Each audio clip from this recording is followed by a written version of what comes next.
बहुउद्देशीय परमपूज्य परमात्मा एक सेवक मंडळ मोहाडीच्या वतीने आणि या देवाडीच्या वतीने आज नवा हवन कार्य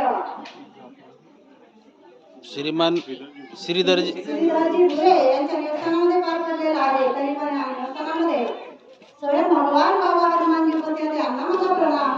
तसेच महानदेवी बाबा झुंजेजी उपस्थित यांना माझा प्रणाम. त्याचप्रमाणे वाराणसी आहे झुंजेजी गुजरीकर ह्या सुद्धा उपस्थित यांना माझा प्रणाम. त्याचप्रमाणे या देवाडी परिसरातले मार्गदर्शक निमाडकर उपस्थित आहेत यांना माझा नमस्कार.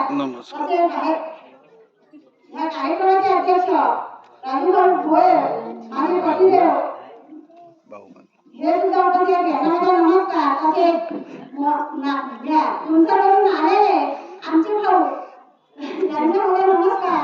तसेच या कार्यक्रमामध्ये उपस्थित सर्व सेवा शेवटी मुलं बाळा या सगळ्यांना माझा नमस्कार. आजचे विषय मानवाच्या आकृतीचे 4 तत्व 3 शब्द 5 क्रिया व अनुभव या विषयावर आजची चर्चा सुरुवात केलेली आहे.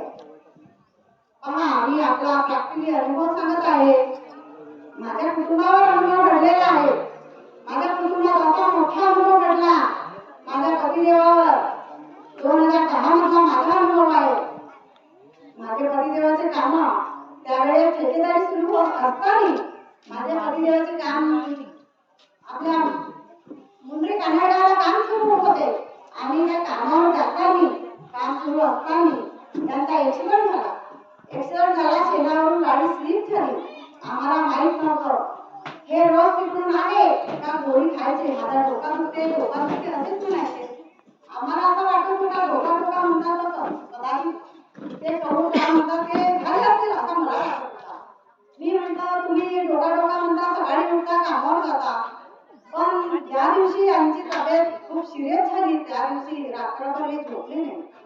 कामावरून आले, आंघोळ केला, विनंती प्रार्थना झाली आमची आणि जेवण झाला आणि 9-10 वाजेपासून जे उलट्या सुरू झाल्या मला खूप भीती वाटत होती. घरी कोणी नव्हते. माझा मुलगा त्यावेळेस भंडाऱ्याला डीएड करत होता. माझी सासूबाई, मी आणि माझी मुलगी आम्ही 3-4 लोकांचा कुटुंब. आणि त्या रात्रीला हे झोपलेच नाही. मला खूप भीती वाटायची, परंतु आपल्याला त्यामधला काही समजत नव्हता. आणि मी म्हटलं यांना चांगला क्लिअर झाला. सकाळी उठली, हे सुटले आधी आंघोळ केला, विनंती केला आणि साईडवर जायला निघाले तेव्हा चौकामध्ये आले गाडी घेऊन आणि मी कामं करत होती तेव्हा हे वापस आले म्हणजे माझी हिंमतच होत नाही. मी म्हणलं रात्रभर आम्हाला झोपू दिले नाही, कुणीही आराम केले नाही आणि तुम्ही आज कामावर जायला निघाल्या, परंतु तुम्ही आराम करा. मी कामं वगैरे केली आणि यांना मी बेड लावून झोपले. दुपारी 10-11 वाजले आणि यांची तब्येत खूप सिरियस झाली. त्यावेळेस गावातच एक साधारण डॉक्टर आणि त्यांना आम्ही मी बोलवलं दादा म्हटलं तुमच्या भावाची तब्येत बरी नाही. तर वहिनी म्हणते भाऊला सलाईन लावून देते म्हटलं. तर मी माझ्याला काय समजते त्याच्यामधला म्हणलं लावून द्या बाबा. एक सलाईन लावून झाली. यांना खूप थंडी भरली. हिवाळ्याचे दिवस होते, थंडी भरली. तर हे म्हणतात मला थंडी खूप वाटत आहे. आता मी पलंग बाहेर काढून देते, तुम्ही आपल्या भावाचा हात धरा आणि त्यांना बाहेर सोडवा. आता जसे तो डॉक्टर साहेब म्हणते वहिनी भाऊला तिथे आराम करायला देते म्हणते, परंतु मी आपल्या दवाखान्यातून येऊन पाहते पेशंट वगैरे आले किंवा नाही आले. तर मी म्हटलं जा. त्या पहिली सलाईन झाली, दुसरी सलाईन लावायची आणि हे झोपले. जसे झोपले पलंगावर, मी यांच्या जवळच बसून होती, फिरवत होती यांच्या डोक्याला. माझा डोका गेला म्हणत होते. पहा, आपण चूक करतो, चूक अशी करा का जी आपल्या भगवंताला भासते. होते मानवाच्या साठाला चुका होत असतात, बोलतानी वावरतानी होत असतात, परंतु आपल्याला मोठा परिश्रम मिळतो. जो नियमाला वागते मार्गाच्या त्यांनाच हा फरक पडते. त्याचा पुष्कळ सेवक आहे ते म्हणतात याला काहीच नाही झाला, मी पर्यंत मला काय होणार आहे. तसा नको. तो काय करतो त्याचे कर्म तो पाहिजे, माझे कर्म मी पाहिजे. पहा, मग समोर काय घडला. माझ्या पतिदेव माझ्या जवळच बसून होते आणि ते झोपलेच होते. न यांनी डोळे वटाळले. डोळे वटारले मी अशी बोलून होती धावा धावा. आपली आवाज इकडे नाही गेला पाहिजे, एक सूर एक ताल, त्याचं काय महत्व असते. आणि आवाज तेवढा ना करा, भूक लागली असेल कम से कम आता सकाळ 12 वाजतापासून बसले आहे आणि जेवण खाऊन करून आले. पण कसं आहे, थोडासा घरी राहिला तर फ्रेश राहतो आणि चर्चा बैठक मध्ये राहिलं 1-2 तास त्याच्यामध्ये थोडासा फरक पडतो. विचार नाही करायचा. आम्ही कुठे तर भगवत कार्यामध्ये येतो. आता आपल्या परीने संपूर्ण जो सेवक आहे त्यांनी आपल्या परीने मार्गदर्शन केलं आहे आणि मार्गदर्शनाच्या माध्यमातून आम्ही काय घेऊन जाऊ याचा विचार आपल्याला करायचा आहे. की याच्या अगोदर सद्गुण आणि अवगुण याच्यावर जो अनुभव केला आहे ते सत्य आहे. तो पण आम्ही त्या विचारावर कधीच नाही शिकलो. म्हणून मी तुम्हाला एक विनंती करतो, दिवाळी या गावचे असो या बाहेरगावचे सेवक असो, कारण की आपण ज्या वेळेस या मार्गाजवळ आपण आलेले आहोत तर त्यावेळेस आपण पहिला दिवस कधीच नाही विसरायचा. कारण की तो प्रथम दिवस आपला तो बहुत मोठा अनुभव असते की मी दुःखी होतो आणि दुःख होऊन सगळी त्या मार्गदर्शकाकडे जाऊन सगळी सुखमय जीवन आजपर्यंत मी जगत आहो आणि त्या माध्यमातून माझा परपंच, मुलं बाळ, आई वडील, सासू सासरे आणि मी सुद्धा या परीना सेवक असो या सेवकी नसो आणि परीना आपण सुखमय जीवन जगत आहोत. तर आम्ही पहिले फोन करतो की आता जर समजून चला आपल्याला एक परसोडीवाले सेवक भाऊने सांगितलं कोरोना का होते. भाऊ जो आता जर तो प्रश्न तुम्ही केले असता की तर जसा आपण कोरोनामध्ये जो विचार सांगितला तर त्या कोरोनाचा विचार असा होता हो की या गावच्या अगर मी या गोष्टी नाही सांगितलं होतो कोरोनाच्या, या गावचा पोलीस सेवक तुम्हाला उत्तर देऊ शकत नव्हता. कारण की तुम्ही जो बोललेले आहे की जेव्हा आम्ही कोरोनाचा जेव्हा पेशंट आतमध्ये असतो त्याला परमिशन नसतो आणि त्याची जाण्याचाही अधिकार नसतो, कारण की ते क्वारंटाईन मध्ये असतात. तर तो सेवक आहे. हे अनुभव मला एक अनेकांमध्ये मिळाला होता की ज्यावेळेस लोक मार्गात नव्हते आणि त्यांच्या परिवार जेव्हा दारूचा विषय करत होता तर त्यावेळेस तो परिवाराला कसा करायचा, पाहिजे दारू सोडवायचा आहे तसा कसा का करायचा या गोष्टीवर बहुत महत्व चालत होता. तर मी एक सोनार परिवार आहे तो गोंदियामध्ये नोकरी करत तिथे राहत होतो.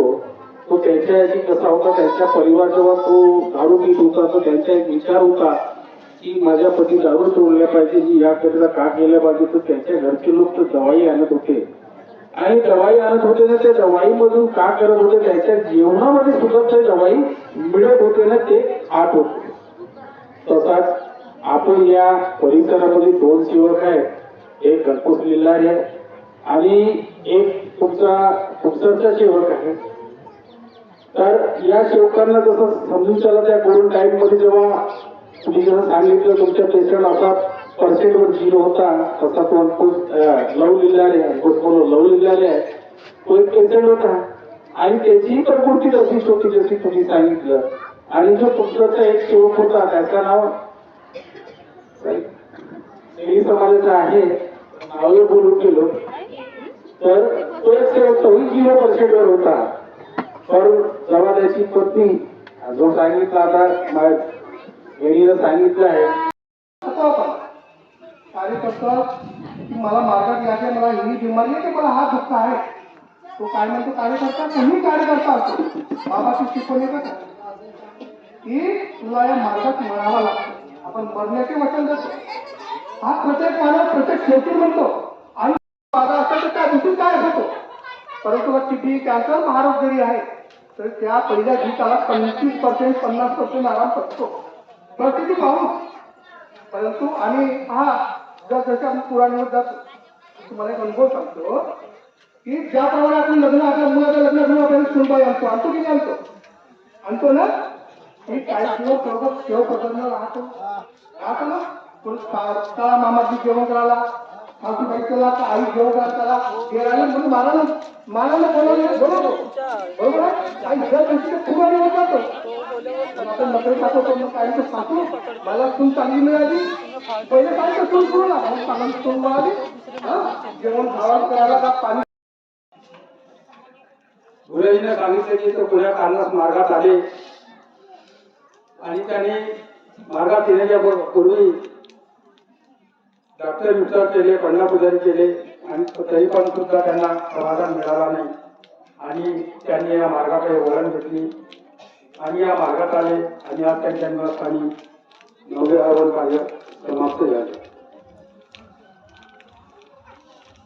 हे एक वेळ साधे कार्यालय असताना आत्मबोधाच्या माध्यमातून नारायण छत्तीसगड या ठिकाणी आत्मबोधाचा दौरा होता. त्या दौऱ्यामध्ये ते आले होते. तिथे माझ्या चुलत दौरा ते नारायणपूर येथे त्यांच्या निवासस्थानी आत्मबोधाच्या माध्यमातून दौरा होता आणि दिवाळीचे काही पुष्कळ सेवक तिथे गेले होते आणि तिथे मंडळाची सुद्धा मंडळी सुद्धा गाडी आली होती. तयारी करण्याकरता मी माझ्या मित्र विनोद किरणवारे अजित जमाय आम्ही तिघे लोक आधी एक दिवस आधी गेलो होतो आणि हे लोक दुसऱ्या दिवशी आले होते. बाबांची वेळ होती. त्यांचा घर होता पण त्यांनी का ते समोर 2 रूम मधून नवीन काढलेले होते. त्यांचा स्नान न काय झाला काही गरजून त्या दौरा घेण्यात आला होता. बसायची वेळ असल्यामुळे आम्ही त्या रूम वरती का तारपिंग घालण्याकरता त्या सेवकांनी प्रयत्न केला. तिथे श्रीधर मी तारपिंग घालण्याकरता दिवाळीवरती चढला. झाली नव्हती आणि इकडून तारपिंग टाकला आणि दिवाळीच्या देवळात जो झरोका असते झरोक्यामध्ये खिडकी लावली नव्हती तर हा तारपिंग येऊ द्या असा करत हा मागे सरकत गेला आणि याचा एक पाय त्या झरोक्याच्या गड्ड्यामध्ये पडला आणि नंतर खाली पडला. खाली पडताबरोबर त्याची जे पुढचे मार लागला. हा खूप जोराने ओरडू लागला, उठू शकत नव्हता.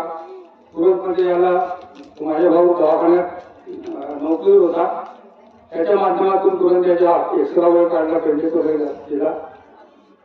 तर नंतर कळला का याच्या मनात विचार म्हणजे हा आला होता भगवत कार्यात आणि याच्या मनात विचार होते का आपण फिरण्याकरता आलो, काहीतरी नवीन जागी आलो, काही बघण्याकरता आलो. म्हणून सेवकाने लक्ष ठेवा जिथे आपण भगवत कार्यात जातो तर आपल्या मनामध्ये एकच उत्सुकता पाहिजे आपण भगवत कार्यामध्ये आलेलो आहोत. मनात दुसरे कसले विचार पाहिजेत नाही. म्हणून आता भगवतकाईने सांगितले का तुमचा विश्वास बाबावर असेल तर मेलेला व्यक्तीही परत येतो.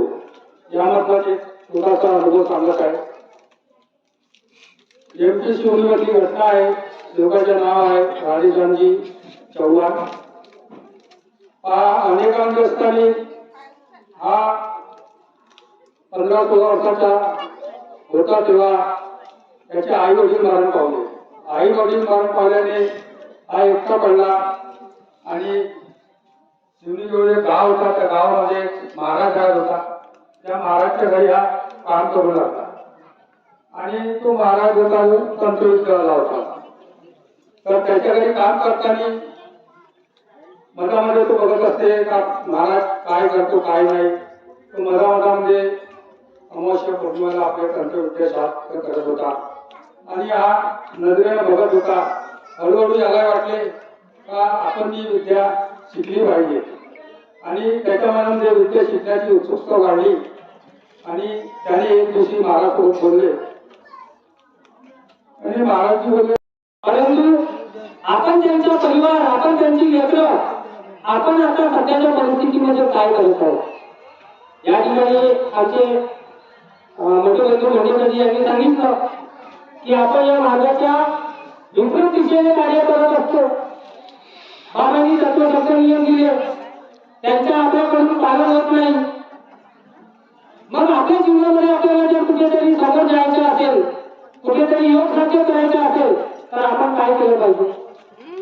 म्हणजे आपण एकीकडे मानतात की बाबा हिंदूची अमर आहे असे म्हणतो, त्यांच्या तत्वशास्त्र नियमाचे आपण मोठे मोठे अनुभव सांगतो आणि एकीकडे आपली वागणूक कशी आहे, आपली मर्यादा आहे का, आपल्यामध्ये सत्यता आहे का, ह्या सर्व गोष्टीची आजच्या परिस्थितीमध्ये फार नितांत गरज आहे.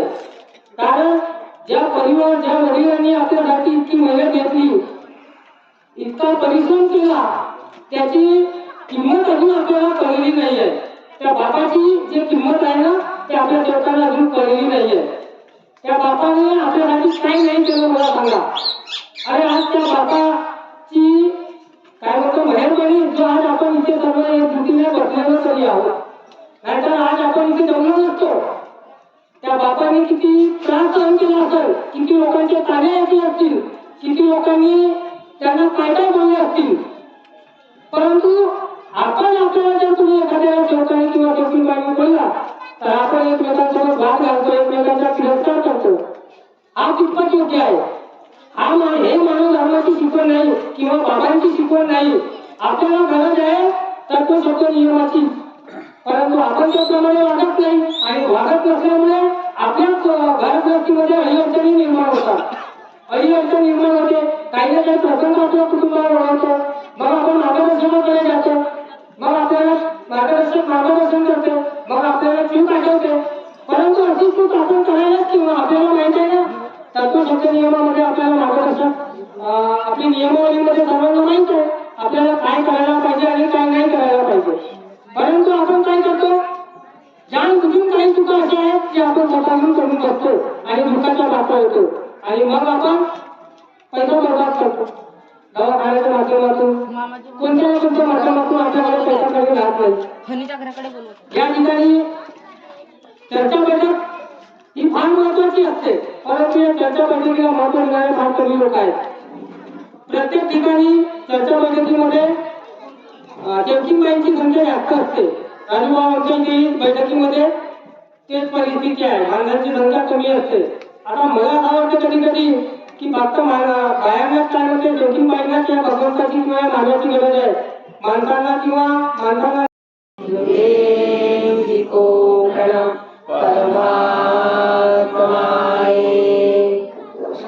नमस्कार.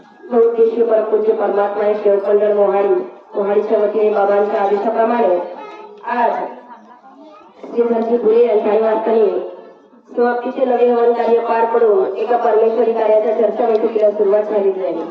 या चर्चा बैठकीमध्ये सृष्टीचे विधाता भगवान बाबा हनुमानजी उपस्थित आहेत. बाबांना माझा प्रणाम. तसेच आम्हा सर्वांचे सद्गुरू व मानव धर्माचे संस्थापक महान तेजी बाबा धुंदेवजी उपस्थित आहेत. बाबांना माझा प्रणाम. व बाबाचा खांद्याला खांदा लावून चालणारी आई वाराणसी बाबा धुंदेवजी टोपीकर आई सुद्धा उपस्थित आहेत. आईला माझा प्रणाम.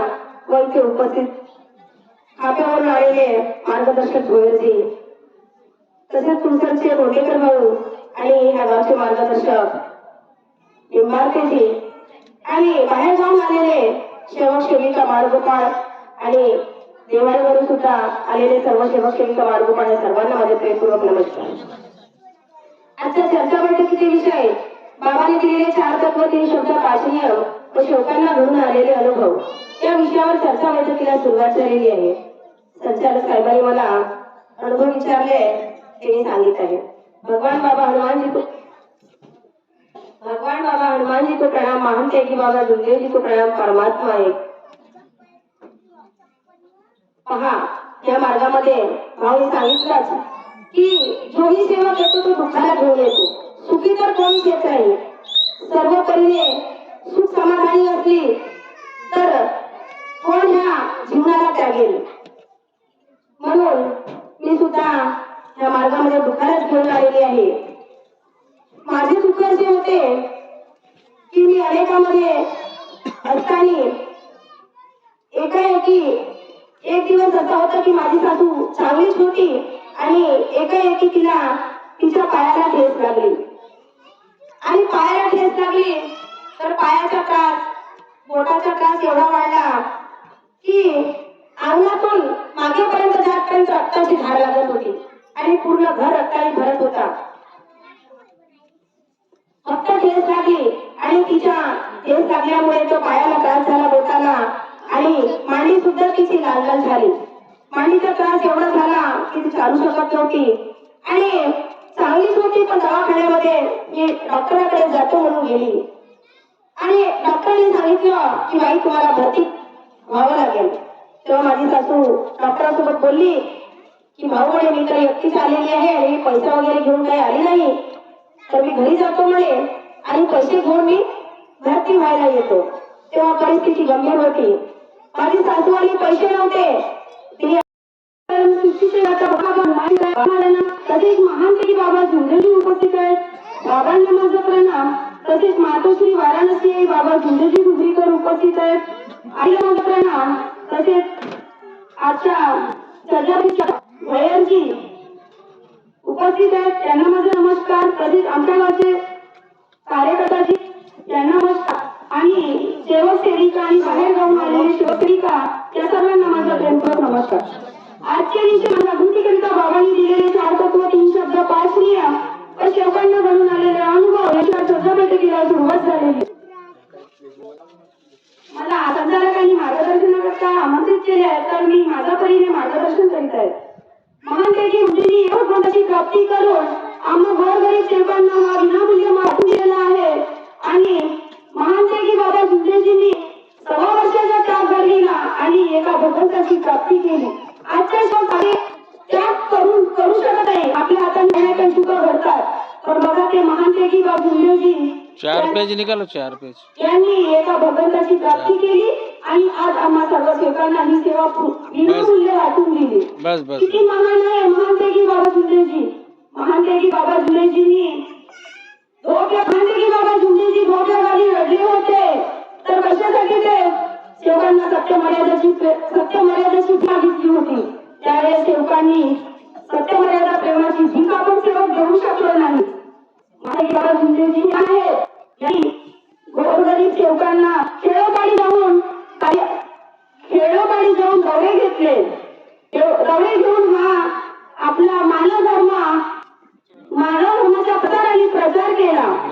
तर मानव धर्माला आपल्या मानवमध्ये आपलं मानव धर्म इतका सुंदर आहे की या मानव धर्माला कोणी विसरू शकत नाही. आपल्या धर्मामध्ये विनामूल्य कुठं यांनी सांगितलं की यांना बाहेरचं बघितलं म्हणते, तर यांना काहीतरी सांगितलं. बाहेरच्या अमावस्या पौर्णिमा आली की यांना प्रवृत्ती बरी राहत नव्हती, तर या मार्गाचा स्वीकार केला आणि आपलं जीवन सुखमय केलं. तसंच या मार्गात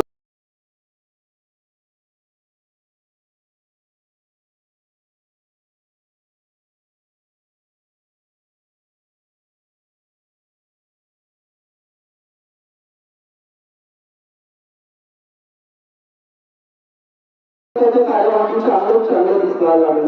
मग माझ्या थोडासा दारूची जास्त केस होते, तर माझे हात तर बहुत कापत होते. मग का करू म्हणलं, मग आपल्या घरीच राहायचा, आपल्या कामावरून जावायचा येवायचा, आपल्या घरीच राहायचा. मग कुणी यायचं नाही, सायंकाळी बाहेर जावी म्हणजे इकडे तिकडे घुमवलं. घरीच राहा म्हणलं की घरवाली म्हणून आता कुठे जाता इकडे तिकडे घरीच राहा. मग घरीच राहत होतो. मग 3 दिवसाच्या गाडी म्हणजे माझे चांगला अनुभव मिळाला. म्हणजे माझ्या मुलाची 3 दिवसामध्ये काहीच नाही झाला. तर मग मला 7 दिवसाचे कार्य केलं गुरुजीने, म्हणजे आता 7 दिवसाचे कर म्हणे. मग त्यामध्ये चांगले 7 दिवसाचे माझे पार पडले. आणि त्याच्या बादमध्ये 11 दिवसाचे कार्य केलं. मग ते चांगले केलं मी. मग मला असं एक दिवस मग असं की आता 9 वर्ष झाले मी कच्छीमध्येच होतो. मग आता मग घरचे लोक म्हणतात आता घरगीर आम्ही आले म्हणलं आता गुरुजीनं तू म्हणे ताटामध्ये येऊन जा म्हणे. तुम्ही गुरुजी म्हणलं माझं घरगीर बरोबर नसतं, तर म्हणलो घरगीर होईला त्याच्या भागमध्ये पाहून म्हणलं. तर असंच करता मला 9 वर्ष होऊन गेले. मी आता म्हणजे आलं तर आता 10 वर्ष झाले मला. 9 वर्ष होऊन गेले माझे. घरगीर म्हणजे असंच हे आपलं म्हणजे घरगीर जे झाला सर्व झाला. मग तर मग आता होणार मग ते आता पक्कीमध्ये घेऊन घेतो म्हणजे सुविधा गुरुजी आता घेऊन घेतो. तर मग मी आता माझे 40 कार्य चांगले झाले. आता हे कार्य जे असतं जो महामध्ये माझं ते सर्व चांगले झाले. आता चांगलं झाल्याने चांगलं आहे सर्व आपल्या येणारी चांगलं खाऊन पिऊन बरोबर आपल्या घरी व्यवस्थित आहोत. माझ्या घरी आता कोणी गोष्टीची परेशानी नाही आहे. आता एवढे बोलून मी 2 शब्द समाप्त करतो. या चर्चा बैठकीनंतर विधानसभा भगवान बाबा हनुमानजी उपस्थित यांना माझ्या प्रणाम. तसेच महात्यागी बाबा गुरुजी उपस्थित यांना माझ्या प्रणाम. तसेच वाराणसी गुरुजी सुपीकर आई सुद्धा उपस्थित यांना माझ्या प्रणाम. तसेच आलेले सेवक सेविका बाळ गोपाळ यांना माझ्या नमस्कार. आजची चर्चा बैठकीचे विषय 4 तत्व 3 सत्य काढणे व सेवकांना घडून आलेले अनुभव या विषयावर चर्चा बैठकीला सुरुवात झाली आहे. भगवान बाबा हनुमानजी गोपनाम महात्यागी बाबा गुरुजी गोपनाम परमात्मा. भगवान बाबा हनुमानजी गोपनाम महात्यागी बाबा गुरुजी गोपनाम परमात्मा. भगवान बाबा हनुमानजी निजनाथ गुरुजी सर्व पूजावरी विचारबंदी केलेली व्यवस्था निजनाथ एकच भगवान बाबा हनुमानजीलाच पाहिजे. मी माझ्या प्रमाणे शुक्ल यांची मला समाजाला बाबांचे आदेश सत्यमर्यादा प्रेम 4 तत्व 3 सत्य पाळणे जीवनात पालन करू असे मी सत्य वचन देतो. त्या वचनाला जीवनात कधी विसरणार नाही. भगवान बाबा हनुमानजी जय. महात्यागी बाबा गुरुजी की जय. परमात्मा.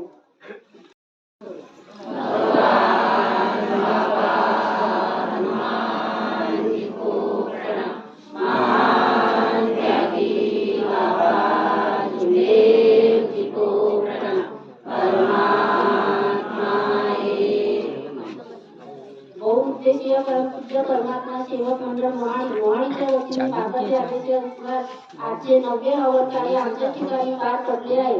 या हवन कार्यामध्ये श्री भगवान बाबा हनुमानजी उपस्थित आहेत त्यांना माझा प्रणाम. तसेच महान त्यागी बाबा गुरुजी उपस्थित आहेत त्यांना माझा प्रणाम. तसेच वाराणसी गुरुकडे उपस्थित आहेत त्यांना माझा प्रणाम. तसेच आलेले सेवक सेविका बाळ गोपाळ यांना माझा नमस्कार. विषय मानव जागृती करता बाबांनी दिलेले 4 तत्व 3 शिकव 5 नियम या विषयावर चर्चा बैठकीला सुरुवात होत आहे. भगवान बाबा हनुमानजीला प्रणाम. महात्यागी बाबा प्रणाम परमात्मा. आमचे मार्गात जाण्याचे कारण हेच आहे की माझी तब्येत खूप खराब होती. वरून माझ्या मुलाची तब्येत त्याला तिथे त्या घराकडे नेला तर सायकल बसली त्याच्या पायामध्ये घुसला होता.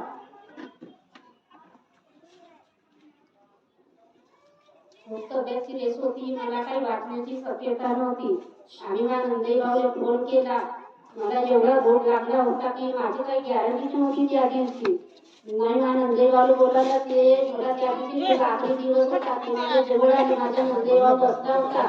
मी मला म्हणाली अशी तू बोलली की माझ्यासोबत माझ्या ते म्हणाली की तुझ्या जवळ बाबा हनुमानजी बसल्याचे मी तुझ्या जवळ येऊ कशी. मी म्हणलं काय मला उठता नाहीये. तू ये. मला उठण्याची काही शक्ती नाहीये. पण नाही मी सर्वच्या घरी आलो पण तुझ्या जवळ बाबा हनुमानजी बसले आहे. मी येऊ नाही शकत. त्या आम्ही भक्ताला वैद्याला आणला होता. त्या वैद्यानेच आम्हाला बरोबर करून दिलं. वैद्याने म्हणलं का भाऊ जबरदस्त केस आहे हा काही हाती नाही लागू शकेल. पण त्या वैद्याने करून धुमाधूम मंदी माझे नंदेगाव माझा भाऊ धुमाधूम मंदी माझ्यासाठी धावले आणि माझ्या त्याने जान वाचवला. ते माझ्याविषयी बहुत सांगत होते नंदेगाव पण आमच्या घरी काही ऐकत नव्हते. मुलाची तब्येत बहुत खराब होती. मी निर्वाईच्या बांधत जात होती आणि निर्वाईला सांगत होते बहुत तब्येत खराब मुलं पैसे दे. मी कोणीचे पैसे दे अंगावरच देत होती आणि त्याला दवाखान्यात नेत होती. मी यायला नव्हती सांगत. कधी पैसे लागत होते मी यायला त्याला मागत पण त्याच्या दवाखान्याचा इलाज करत होतो मी. पण निर्वाईमध्ये म्हणे आता तू मार्गात जा. मी म्हणलं माझ्या यकीन हा मार्ग होत नाही. घरचे व्यक्ती जर मंजूर असतील तर मी हा मार्ग तरी माझ्या यकीन हा मार्ग होत नाही. मग असं केले. एक दिवस मला असा खूप मी दुपारी अशी खूप झोपलो आणि मला खूप असा भयानक स्वप्न दिसला की असा पांढरा सफेद कपडे टाकून आमच्या दरवाज्यात आला की बाई तुमच्या घरी हा एवढा हंकार होऊन आला तुम्ही काऊन घेऊन बसल्या. मी सांगत तुम्ही तेव्हापासून याचे काम बंद काढले का 2-3 जण